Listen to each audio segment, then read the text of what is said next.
நெல்லை திருமண்டலம் வாலிபர் ஐக்கிய சங்கம் வழங்கும் வாலிபர் நேரம். ஹாய் ஃப்ரெண்ட்ஸ், திருநெல்வேலி திருமண்டல வாலிபர் ஐக்கிய சங்கம் வழங்கும் வாலிபர் நேர நிகழ்ச்சிக்கு உங்களை அன்புடன் வரவேற்கிறேன். இந்த நிகழ்ச்சியை நீங்கள் ரெகுலராக பார்த்துட்டு வரீங்கிறத உங்களோட ஃபீட்பேக்ஸ் மூலமாக தெரிஞ்சுக்கிறோம். இது எங்களுக்கு மிகவும் சந்தோஷத்தை கொடுக்கும். இந்த ப்ரோக்ராம் உங்களுக்கு யூஸ்ஃபுல்லாக இருக்குங்கிறது எங்களுக்கு உங்களோட ஃபீட்பேக்ஸ் மூலமாக புரியுது. ஓகே ஃப்ரெண்ட்ஸ், நிகழ்ச்சியை ஸ்டார்ட் பண்ணலாமா? shall we start with the song now?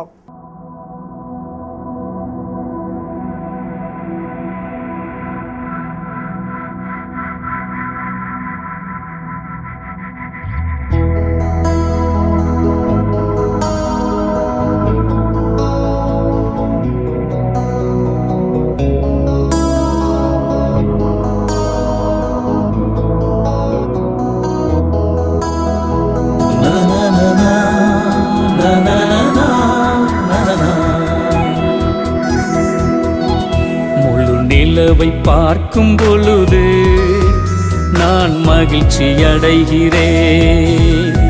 முழு நிலவை பார்க்கும் பொழுது நான் மகிழ்ச்சி அடைகிறேன்.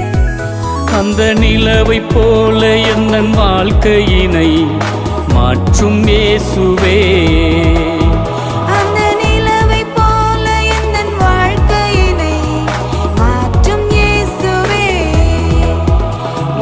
நிலவை பார்க்கும் பொழுது நான் மகிழ்ச்சி அடைகிறேன். முழு நிலவை பார்க்கும் பொழுது நான் மகிழ்ச்சி அடைகிறேன்.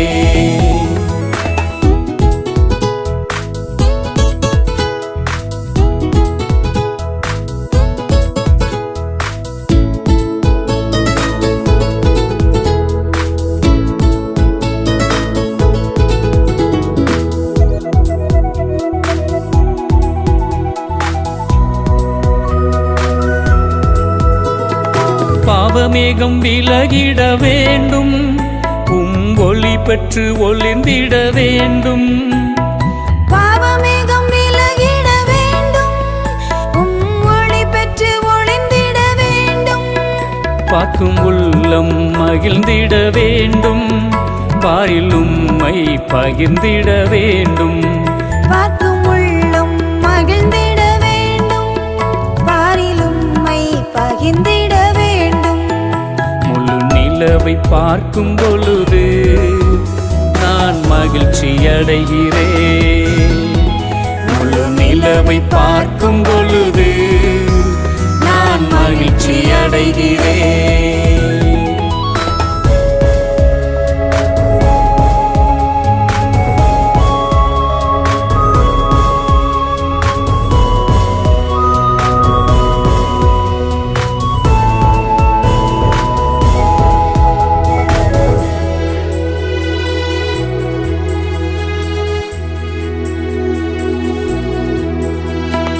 உம்மோடுள்ள உறவில் எனக்கு என்றும் வளர்ப்பிறையே வேண்டும் ஐயா.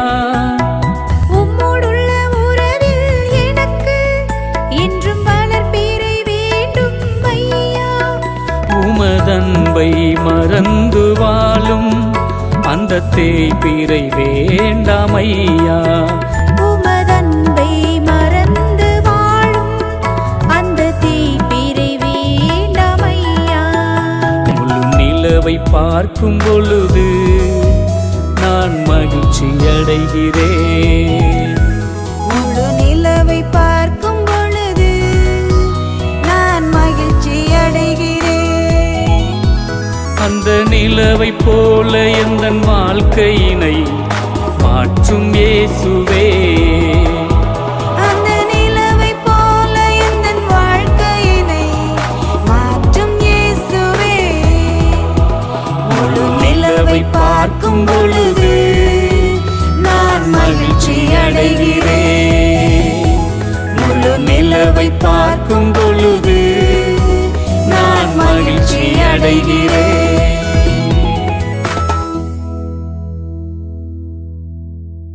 ஹாய் ஃப்ரெண்ட்ஸ், திருநெல்வேலி திருமண்டல வாலிபர் ஐக்கிய சங்கம் மூலமாக உங்களுக்கு 2 டிவிடிகளை வெளியிடுறாங்க. ஒன்று இளைஞனை எழும்பிரு, it's a song DVD, and another one is a எதை நோக்கி செல்கிறாயோ, இது வந்து ஒரு ஷார்ட் ஃபிலிம். இந்த 2 டிவிடிகளும் உங்களுக்கு நம்ம டிடிஒய் அண்ணமார்கிட்டையோ இல்லாட்டா டிடிஒய் ஆஃபீஸ்லேயோ போய் இந்த டிவிடிகளை நீங்கள் வாங்கிக்கலாம். இது ரெண்டுமே மிகவும் யூஸ்ஃபுல்லாக இருக்குது. அந்த டிவிடிகள் கண்டிப்பாக ஒவ்வொரு இளைஞர்கள்கிட்டையும் இருக்க வேண்டிய டிவிடி. கண்டிப்பாக வாங்கி பயனடைங்க. பாடல் மிகவும் அருமையாக இருந்துச்சு இல்லையா? ஓகே ஃப்ரெண்ட்ஸ், நம்ம செய்தி வேலைக்குள்ளாக கடந்து போகலாம்.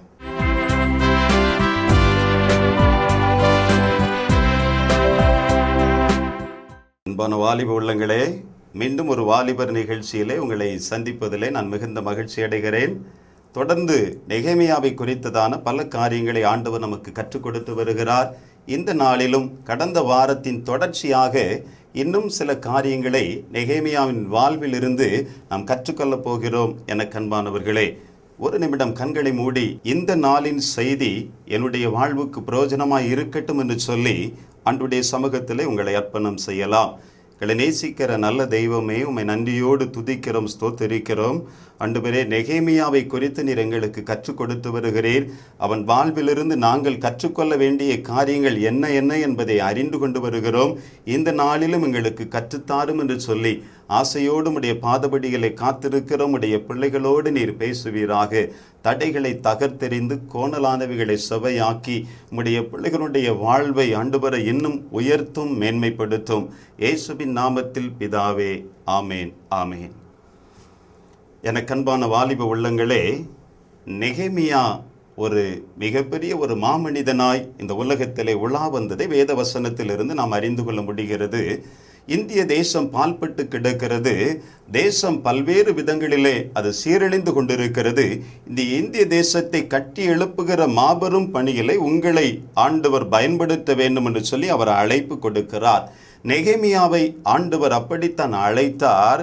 அவனுக்குள்ளாய் ஒரு துக்கத்தை கொடுத்தார். துக்கத்தை பெற்றுக்கொண்ட நெகேமியா இரண்டாவதாய் பாருங்கள், அவன் தூக்கத்தை உதறுகிறான்.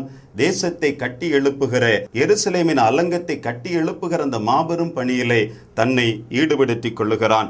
வேதம் சொல்லுகிறது, நெகேமியாவின் புஸ்தகம் 2ஆம் அதிகாரம் 13, 14, 15 வசனங்களிலே மிக அருமையாய் எழுதி வைக்கப்பட்டிருக்கிறது.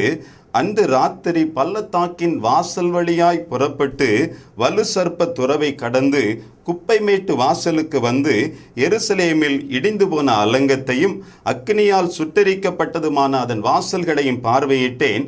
அந்த ராத்திரியிலே நான் ஆற்றோரமாய் போய் அலங்கத்தை பார்வையிட்டு திரும்பி பள்ளத்தாக்கின் வாசல் வழியாய் வந்துவிட்டேன் என்று எழுதி வைக்கப்பட்டிருக்கிறது.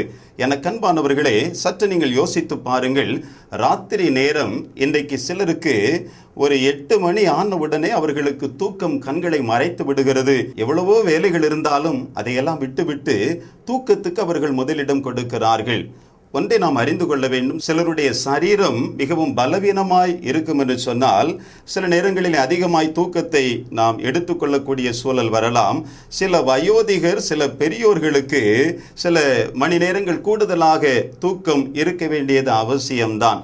ஆனால் பாருங்கள், இன்றைக்கு இளமை துடிப்போடு வேகத்தோடும் விவேகத்தோடும் செயல்படக்கூடிய இளம் உள்ளங்கள் ஏராளமானவே இன்றைக்கு தூக்கம் என்கிற அந்த காரியத்தின் நிமித்தம் தங்கள் வாழ்வை அவர்கள் சீரழித்துக் கொண்டிருக்கிறார்கள். நெகேமியா செய்த காரியம் என்ன? ராத்திரி வாசல் வழியாய் வலு சர்ப்ப துறவை கடந்து குப்பைமேட்டு வாசலுக்கு வந்து எருசலேமில் இடிந்து போன அலங்கத்தையும் அக்கினியால் சுட்டரிக்கப்பட்ட சூழலையும் அவன் பார்வையிடுகிறான். என கண்பானவர்களே, அநேகர் இன்றைக்கு ராத்திரி நேரத்திலே தன்னுடைய நேரத்தை வித்தியாசமாய் பயன்படுத்துகிறார்கள். வேண்டாத காரியங்களிலே அவர்கள் வாழ்வை ஈடுபடுத்திக் கொள்ளுகிறார்கள். பல்வேறு விதமான காரியங்களிலே இரவு நேரத்தை அவர்கள் கழித்துக் கொள்ளுகிறார்கள். அதுவும் ஒரு தூக்கம் என்பதை நாம் அறிந்து கொள்ள வேண்டும். எனக்கன்பானவர்களே, இன்றைக்கு ஒருவேளை ஆண்டவர் நம்மிடத்தில் எதிர்பார்க்கிற காரியம் என்ன? ஒரு உற்சாகத்தின் ஆவி நம்மிடத்தில் இருக்க வேண்டும் என்று சொல்லி ஆண்டவர் நம்மோடு கூட பேசிக் கொண்டிருக்கிறார். வேதம் சொல்லுகிறது, நீதிமொழிகளின் புஸ்தகம் 6ஆம் அதிகாரம் 9-10 எழுதப்பட்டிருக்கிறது, சோம்பேறியே, நீ எவ்வளவு நேரம் படுத்திருப்பாய், எப்பொழுது உன் தூக்கத்தை விட்டு எழுந்திருப்பாய் என்று சொல்லி அங்கே கேள்வி கேட்கப்பட்டிருக்கிறது. இன்னும் கொஞ்சம் தூங்கட்டும், இன்னும் கொஞ்சம் உறங்கட்டும், இன்னும் கொஞ்சம் கை முடக்கி கொண்டு நித்திரை செய்யட்டும் என்பாயோ எனக்கு அன்பானவர்களே, இந்த அருமையான வார்த்தைகளுக்கு நீங்கள் பதில் சொல்லி ஆக வேண்டும்.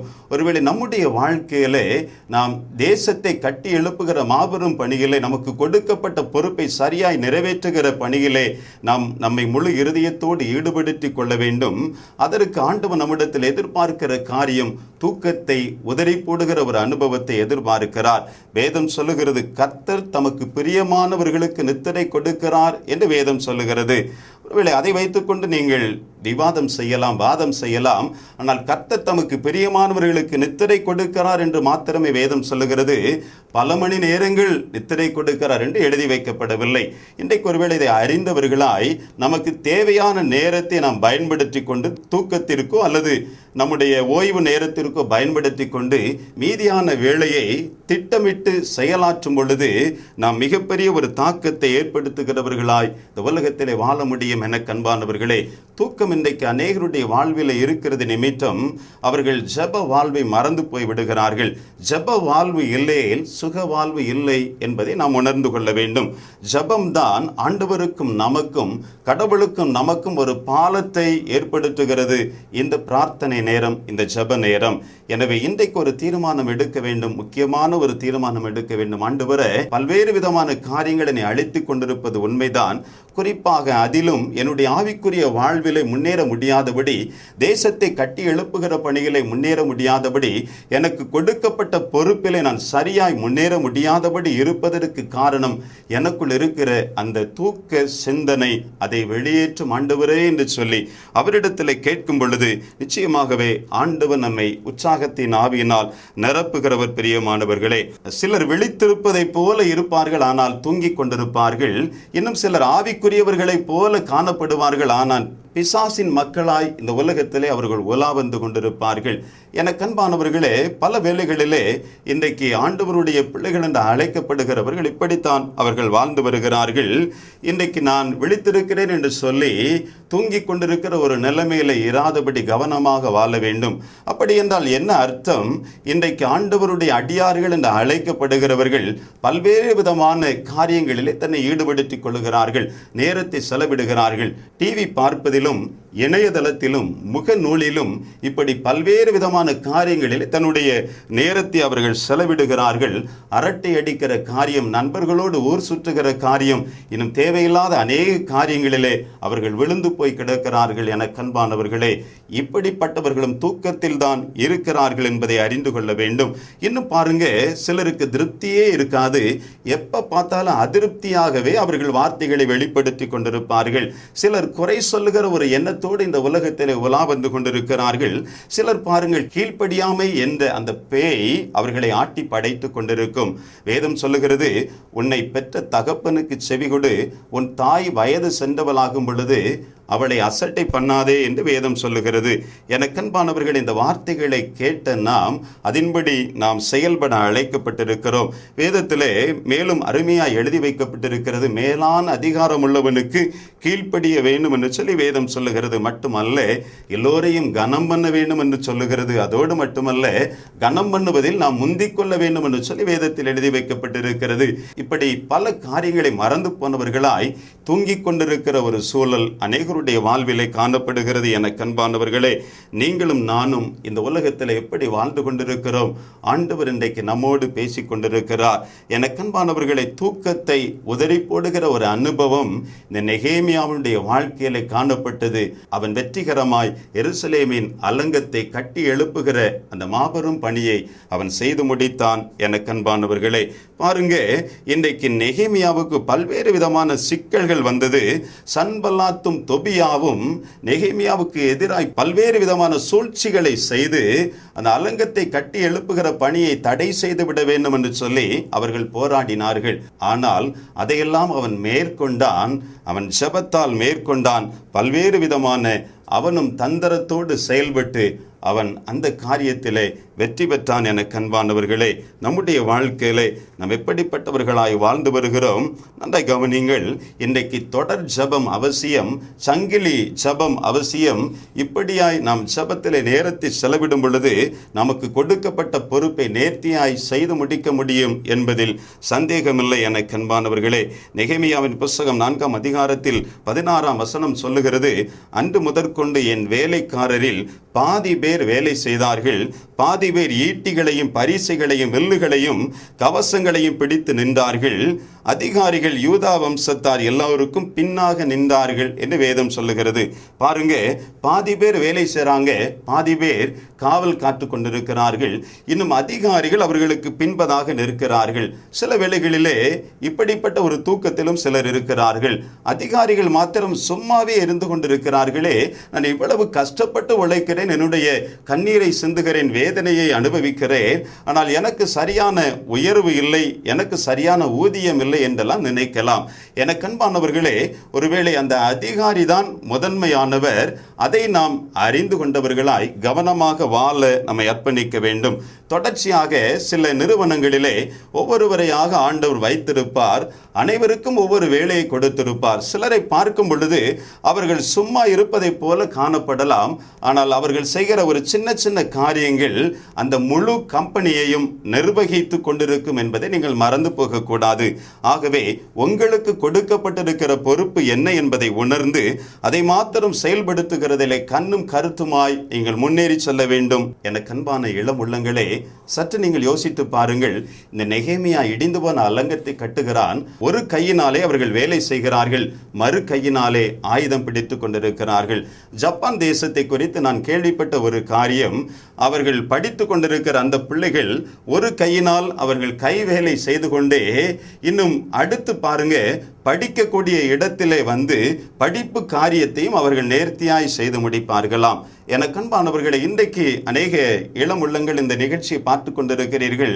உங்களுக்கு ஒரு வேலையை கொடுத்து கொண்டே மற்றொரு காரியத்தையும் உங்களுக்கு போதிக்கும் பொழுது அது சரியான ஒரு சூழ்நிலையிலே உங்கள் இதயத்தை சென்றடையுமா என்பது சந்தேகம். ஆனால் இந்த வேத வசனத்திலே நாம் என்ன கற்றுக்கொள்ள விரும்புகிறோம்?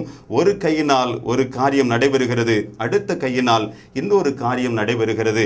ஜப்பான் தேசம் ஒரு வல்லரசாய் மாபெரும் ஒரு தேசமாய் வளர்ச்சி அடைவதற்கு காரணம் அவர்கள் அப்படிப்பட்ட ஒரு உழைப்பை, தன்னுடைய வேர்வையை சிந்த ஒப்பு கொடுத்தது நிமித்தமாகவே அந்த தேசம் வளர்ச்சி அடைந்தது. என கண்பானவர்களே, இன்றைக்கு கூட பல இளம் உள்ளங்களை பார்த்து நான் சந்தோஷப்பட்டது உண்டு.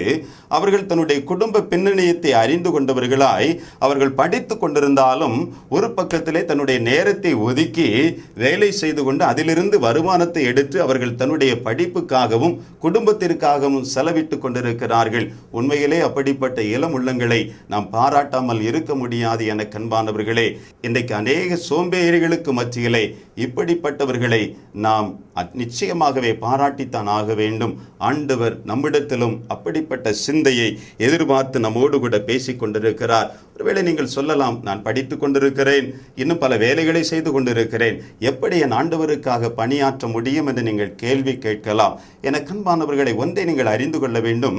சரியாய் உங்கள் நேரத்தை திட்டமிட்டு செயலாற்ற ஆண்டவர் உங்களுக்கு அழைப்பை கொடுக்கிறார். படிக்க வேண்டிய நேரத்திலும், ஓய்வெடுக்க வேண்டிய நேரத்திலும், விளையாட வேண்டிய நேரத்திலும் சரியாய் அதையெல்லாம் செய்து முடித்துவிட்டு கர்த்தருக்கென்று கொடுக்க வேண்டிய அந்த ஜெப நேரத்தையும் ஊழிய நேரத்தையும் நீங்கள் கொடுத்துதான் ஆக வேண்டும். பிரியமானவர்களே, ஆண்டவருக்காக ஒரு சுவிசேஷ ஊழியத்திற்கு செல்லலாம், உங்கள் நண்பர்களிடத்தில் கூட நீங்கள் பேசலாம், இன்னும் உங்களுக்கு சில நேரம் ஒரு சின்ன சின்ன கேப் கிடைக்கும் பொழுது அதை பயன்படுத்தி கொண்டு திருவசனத்தை மற்றவர்களுக்கு பிரசங்கிக்கலாம், துண்டு பிரதிகளை கொடுக்கலாம். ஆண்டவருடைய ஊழியத்தை நிறைவேற்றுகிற அந்த மாபெரும் பணிகளை, பல ஊழியங்களை ஆண்டவர் பயன்படுத்தி வருகிறார். அவைகளுக்காக காணிக்கை சேகரித்து கொடுக்கிற அப்படிப்பட்ட ஒரு மாபெரும் பணிகளை உங்களை ஈடுபடுத்திக் கொள்ளலாம். இன்னும் இன்னும் உண்டியல் பல மிஷனரி ஸ்தாபனங்களிலிருந்து கொடுத்திருப்பார்கள். அதையெல்லாம் மற்ற வீடுகளுக்கு சென்று நீங்கள் செபித்து பெற்றுக்கொண்டு அந்த ஊழியத்தை நிறைவேற்றும் பொழுது உங்கள் மூலமாய் ஆண்டவருடைய ராஜ்யம் கட்டப்படுகிறது என்பதை அறிந்து அதையும் நீங்கள் உங்கள் வாழ்விலே செயல்படுத்தலாம். என கண்பானவர்களே, நாம் எப்படிப்பட்டவர்களாய் வாழ்ந்து வருகிறோம்? தூக்கத்தை உதறுகிற ஒரு அனுபவத்தை இன்றைக்கு ஆண்டவர் உங்களிடத்தில் எதிர்பார்க்கிறார். என கண்பானவர்களே, நெகேமியாவின் புஸ்தகத்திலே இன்றைக்கு பல காரியங்களை நாம் கற்றுக்கொண்டு வருகிறோம். ஆண்டவர் நம்மோடு பேசிக்கொண்டு வருகிறார். இரண்டாவதாய் இந்த நெகேமியாவின் வாழ்க்கையில காணப்பட்ட ஒரு காரியம், அவன் தூரம் பயணித்தான், தூரம் சென்றான். வேதத்தில் எழுதி வைக்கப்பட்டிருக்கிறது. நெகேமியா 2ஆம் அதிகாரம் 6ஆம் வசனம் இப்படியாய் சொல்லுகிறது, அப்பொழுது ராஜஸ்திரீயும் பக்கத்தில் உட்கார்ந்திருந்தால், ராஜா என்னை பார்த்து, உன் பிரயாணம் எத்தனை நாள் செல்லும்? நீ எப்பொழுது திரும்பி வருவாய் என்று கேட்டார். இவ்வளவு காலம் செல்லும் என்று நான் ராஜாவுக்கு சொன்னபோது என்னை அனுப்ப அவருக்கு சித்தமாயிற்று. எனக்கு அன்பானவர்களே, அன்றை கவனிக்க வேண்டும். இந்த நெகேமியா ராஜாவின் அருகிலே உட்கார்ந்திருக்கிறான். அவன் நன்றாய் சாப்பிட்டு கொண்டு பானபாத்திரக்காரனாய் அனைத்தும் அவனுக்கு கிடைக்கும் அனுகூலமான ஒரு சூழல் தான் அங்கே அமர்ந்திருக்கலாம். ஆனால் பாருங்கள், எருசலேமை குறித்து கேள்விப்படுகிறான். அவன் அப்படியாய் பயணப்பட ஆயத்தப்படுகிறான். என கண்பான இளம் உள்ளங்களே, என கருமையானவர்களே, இந்த நிகழ்ச்சியை பார்த்து கொண்டிருக்கிறவர்களே, பல வேளைகளிலே நீங்கள் கூட யோசிக்கலாம், படித்து கொண்டிருக்கிற அருமையான இளம் உள்ளங்கள், என்னுடைய வீடு அருகாமையிலே அனைத்தும் இருக்க வேண்டும் என்று சொல்லி நீங்கள் யோசித்துக் கொண்டிருக்கலாம். இன்னும் பலருடைய வேலை ஸ்தலம் மிகவும் அருகாமையில் இருக்க வேண்டும் என்று சொல்லி யோசிக்கலாம். இன்னும் சில நல்ல உயர் படிப்பு படிக்கும்படியாய் சற்று தொலைதூரம் செல்லக்கூடிய ஒரு சூழல் இந்த உலகத்திலே காணப்படுகிறது. ஆனால் அதையெல்லாம் விட்டுவிட்டு நான் என்னுடைய பெற்றோர்களை விட்டு பிரிந்து செல்வது எப்படி? நான் என்னுடைய வீட்டு அருகாமையிலே நான் படிக்கிறேன் என்று சொல்லி சிலர் அப்படியாய் எண்ண ஓட்டத்தோடு இந்த உலகத்திலே வாழ்ந்து வருகிறார்கள். இன்னும் சிலர் இருக்கிறார்கள், தன்னுடைய எதிர்கால வாழ்க்கையை ஒரே ஊரிலே அமைத்துக் கொள்ள வேண்டும், என்னுடைய எதிர்கால துணை கூட என்னுடைய வீடு அருகாமையில் இருக்கிற ஒரு சூழலிலே இருக்க வேண்டும் என்று சொல்லி நினைப்பவர்களும் உண்டு. தேவனுக்கு சித்தமானால் அதற்கு நாம் மறுப்பு சொல்வதற்கில்லை. ஆனால் ஆண்டவருக்கு சித்தம் இல்லை என்றால் அதை உணர்ந்து தூரம் செல்லுவதற்கும் நம்மை அர்ப்பணம் செய்ய வேண்டும். என கண்பாண்டவர்களே, இன்றைக்கு ஒருவேளை நன்றாய் நீங்கள் யோசித்து பாருங்கள். பல இடங்களிலிருந்து, பல தேசங்களிலிருந்து மிஷனரிகள் நம் இந்திய தேசத்தை நோக்கி அவர்கள் கடந்து வந்தது நிமித்தம் மாத்திரமே இந்தியா இரட்சகரை குறித்து அறிந்து கொள்ள முடிந்தது. இயேசுவின் சத்தியத்தை உணர்ந்தவர்களாய் இன்றைக்கு நீங்களும் நானும் ஆண்டவருடைய பிள்ளைகள் என்று அழைக்கப்பட்டு கொண்டிருக்கிறோம். காரணம் என்ன? அவர்கள் தன்னுடைய தியாகத்தால் தன்னுடைய மனைவியை துறந்து, தன்னுடைய பிள்ளைகளை துறந்து, அவர்கள் பாசத்தை எல்லாம் வெறுத்து ஒதுக்கி தள்ளிவிட்டு நம்மேல் வைத்த அன்பு நிமித்தம், அந்த ஆழமான அன்பு நிமித்தம் நம் இந்திய தேசத்தை நோக்கி அவர்கள் வந்தது நிமித்தம் இன்றைக்கு இந்தியா ஓரளவு ஆண்டவரை குறித்து அறிந்து கொள்ள முடிந்தது. என கண்பாண்டவர்களே, நீங்களும் நானும் இன்றைக்கு தூரம் செல்லுகிறவர்களாய், பல இடங்களுக்கு பறந்து சென்று ஆண்டவரை குறித்து அறிவிக்கிறவர்களாய் இந்த உலகத்தில் வாழ வேண்டும் என்று சொல்லி ஆண்டவர் அழைப்பு கொடுக்கிறார். என கண்பான வாலிப உள்ளங்களே, பல வேளைகளில் நீங்கள் படித்த பிறகு சில வருடங்கள் சும்மா இருக்கலாம். ஆனால் அந்த சும்மா இருக்கிற அந்த வருடங்களிலே நீங்கள் ஒரு மிஷனரியாய் ஒரு மிஷனரி ஸ்தாபனத்தோடு இணைந்து அங்கே சென்று உங்கள் படிப்பை பயன்படுத்தும் பொழுது அந்த பிள்ளைகளை அது உருவாக்கும் என்பதை நீங்கள் அறிந்து கொள்ள வேண்டும். பின்பதாக ஏற்ற வேளையில் ஆண்டவர் உங்களுக்கு தேவையான இடத்திலே உங்களை கொண்டு வந்து விடுவார், அல்லது தொடர்ந்து உங்களை வழிநடத்துவார் என்றால் அதே இடத்திலே இருந்து நீங்கள் ஆண்டவருக்கு என்று பணி செய்யலாம். எனக்கு அன்பானவர்களே, இன்றைக்கு பாருங்கள், சில நேரங்களை பணியிட மாற்றம் வரும் பொழுதும் இன்றைக்கு ஒரு டிரான்ஸ்ஃபர் காரியத்திலே நம்முடைய எண்ணம் எதிர்மறையாய் சிந்திக்கிறது. ஐயோ, எனக்கு ஏன் இப்படி நடைபெற்றது என்றெல்லாம் நாம் ஆண்டவரை கேள்வி கேட்கிறோம். நம்முடைய நிர்வாகத்துக்கு எதிராய் நாம் பேச ஆரம்பித்து விடுகிறோம். அது ஆண்டவரின் சித்தம். அந்த இடத்திலே ஆண்டவர் என்னை கொண்டு போய் சேர்த்திருக்கிறார், அதிலே கவனமாக செயல்பட என்னை ஒப்புக் கொடுக்கிறேன் என்று சொல்லி அர்ப்பணம் நிறைந்த சிந்தையோடு வாழ நம்மை அர்ப்பணிக்க வேண்டும். என கண்பானவர்களே, தூரம் போகிறவர்கள் இன்றைக்கு ஆண்டவரை விட்டு தூரம் போய்விடக்கூடாது. அதில் நாம் கவனமாக இருக்க வேண்டும். பெற்றோர்களுடைய கண்களுக்கு மறைவாக யாரும் என்னை பார்க்கவில்லை என்ற எண்ண ஓட்டத்தோடு இந்த உலகத்திலே அப்படியே நாம் ஓடிவிடாதபடி ஆண்டவர் என்னை பார்த்து கொண்டிருக்கிறார் என்ற நல்ல சிந்தனையை பெற்றுக்கொண்டவர்களாய் தூரம் போனாலும் ஆண்டவரை விட்டு தூரம் போகாமல் கவனமாக வாழ நம்மை அர்ப்பணித்துக் கொள்ள வேண்டும். என கருமையானவர்களே, ஆண்டவர் அதைத்தான் விரும்பி நம்மளோடு கூட பேசிக் கொண்டிருக்கிறார். எனக்கு அன்பான தேவ ஜனமே, நெகேமியாவை குறித்து ஆண்டவர் பல காரியங்களை நமக்கு கற்றுக் கொடுத்திருக்கிறார். இந்த நாளிலும் ஆண்டவரே, என்னிடத்திலே நீர் என்ன எதிர்பார்க்கிறீர்? நான் எந்த இடத்திலே சென்று உமக்கு பணியாற்ற வேண்டும் ஆண்டவரே, எனக்கு தெளிவாய் நீர் அதை கற்றுத்தாரும் என்று சொல்லி கேட்க வேண்டும். எனக்கு அருமையானவர்களே, இந்த நிகழ்ச்சியை பார்த்து கொண்டிருக்கிற எனக்கு அன்பானவர்களே, இளைய குமாரன் அவன் தூரம் போனான், தூரம் போய்விட்டான், தகப்பனை விட்டு பிரிந்து போய்விட்டது உண்மைதான்.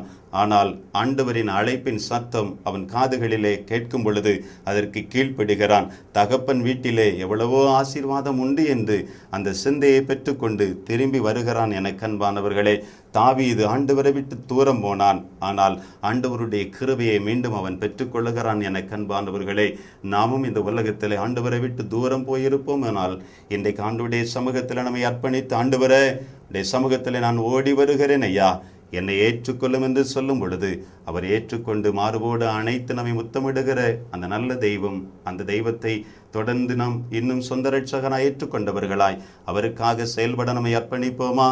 கண்களை மூடி கருத்தோடு செபிக்கலாம். எங்களை நேசிக்கிற நல்ல தகப்பனே, உம்மை நன்றியோடு துதிக்கிறோம், ஸ்தோத்திரிக்கிறோம். ஆண்டவரே, அருமையான உடைய பிள்ளைகள் நெகேமியாவின் வாழ்க்கையிலிருந்து பல காரியங்களை கற்றுக்கொண்டார்கள். இந்த வாலிப நாட்களிலே ஆண்டவரே, தன்னுடைய நேரத்தை கவனமாக செலவிட கிருபை தாரும். ஆண்டவரே, தூக்கத்தை உதறுகிற அனுபவத்தோடு உலகத்திலே வாழ கிருபை தாரும். தூரம் சென்றாலும் ஆண்டவரே, உம்மை விட்டு தூரம் போகாதபடி கவனமாக வாழ நீரை உதவி செய்வீராக. உடைய வல்ல கரத்திலே முற்றுமாய் தாழ்த்தி நாங்கள் ஒப்புக் கொடுக்கிறோம் ஐயா. ஒவ்வொரு பிள்ளைகளுக்கும் கர்த்தர் அனுக்கிரகம் பாராட்டுவீராக, இரக்கம் பாராட்டுவீராக. எடுத்து பயன்படுத்த வேண்டும் என்று செபிக்கிறோம். தடைகளை பார்த்து தயங்காதபடி ஆண்டவரே, பாதகத்தை பார்த்து உடைய பிள்ளைகள் ஆண்டவரை பதறி போய்விடாதபடி அதையெல்லாம் சாதகமாய் மாற்றி முன்னேறி செல்ல நீர் உதவி செய்வீராக. நீ பயப்படாதே, நான் உன்னோடு கூட இருக்கிறேன் என்று சொன்னீரே. நான் உன்னோடு கூட இருந்து செய்யும் காரியம் பயங்கரமாய் இருக்கும் என்று எழுதப்பட்டிருக்கிறதே. நீ என்னால் மறக்கப்படுவதில்லை என்று வேதம் சொல்லுகிறதே. அதோடு மட்டுமல்ல, உள்ளம் கைகளிலே உன்னை நான் பொறித்து வைத்துள்ளேன் என்று சொல்லி இருக்கிறீரே. உம்முடைய மாபெரும் ஆண்டவரே வாக்குத்தத்தங்களுக்காக நன்றி ஆண்டவரே. எங்களையே மீண்டும் உடைய கரத்திலே ஒப்புக் கொடுக்கிறோம், தத்தம் செய்கிறோம், அர்ப்பணம் செய்கிறோம். இயேசுவின் நாமத்தில் ஜெபிக்கிறோம் நல்ல பிதாவே, ஆமேன். நெல்லை திருமண்டல வாலிபர் ஐக்கிய சங்க ஊழியங்கள். பாடசாலை கல்லூரிகளில் ஒரு நாள் சிறப்பு முகாம், வாரந்தோறும் ஆலோசனை பணி, ஆசிரியர் சிறப்பு கூடுகைகள், விடுதி ஊழியங்கள், பின்தொடர் ஊழியம், தேர்வுகால ஆலோசனை. திருச்சபைகளில் வாலிபர் ஜபக்குழுக்களை ஏற்படுத்துதல், சேகர அளவில் ஒரு நாள் கூடுகை, சபைமன்ற அளவில் ஒரு நாள் கூடுகை, திருமண்டல அளவில் குற்றால முகாம், பல்சுவை இரவு நிகழ்ச்சிகள், கடற்கரை முகாம்கள், திடப்படுத்தல் பயில்வோருக்கான ஒரு நாள் சிறப்பு முகாம், திருமண்டல அளவிலான தாளந்து மற்றும் விளையாட்டு போட்டிகள், மாதம் ஒருமுறை வாலிபர்களுக்கான உபவாச கூட்டம், சபை ஊழியர்கள் மற்றும் வாலிபர் பொறுப்பாளர் கூடுகை, இலக்கியம் மற்றும் மீடியா ஊழியங்களில் எமது பங்கு, ஆண்டுதோறும் குடும்ப தின தியானம், மாதந்தோறும் வாலிபர் தோழன், திருமறை மெகா தேர்வுகள், வாரந்தோறும் வாலிபர் நேரம் தொலைக்காட்சி நிகழ்ச்சி, வருடத்திற்கு ஒருமுறை விசிடி, சமுதாயத்தில் கல்வி உதவி திட்டம், திருமண உதவி திட்டம், உணவளிக்கும் திட்டம், சுற்றுச்சூழல் விழிப்புணர்வு கருத்தரங்குகள். இளையோரின் உள்ளத்தை கட்டுகிற இந்த மாபெரும் பணியில் எங்களோடு நீங்களும் இணைந்து கொண்டு ஜெபிக்கவும், எதற்காக தியாகத்தோடு கொடுக்கவும் உங்களை அர்ப்பணித்துக் கொள்ளுங்கள். ஆண்டவர் தாமே உங்களை அளவில்லாமல் ஆசீர்வதிப்பாராக. ஹாய் ஃப்ரெண்ட்ஸ், செய்தி மிகவும் பிரயோஜனமா இருந்துச்சு இல்லையா? ஓகே ஃப்ரெண்ட்ஸ், இந்த நிகழ்ச்சியை நீங்க கண்டினியூஸா பாருங்க. நெக்ஸ்ட் நிகழ்ச்சியில மீட் பண்ணலாம். பாய்.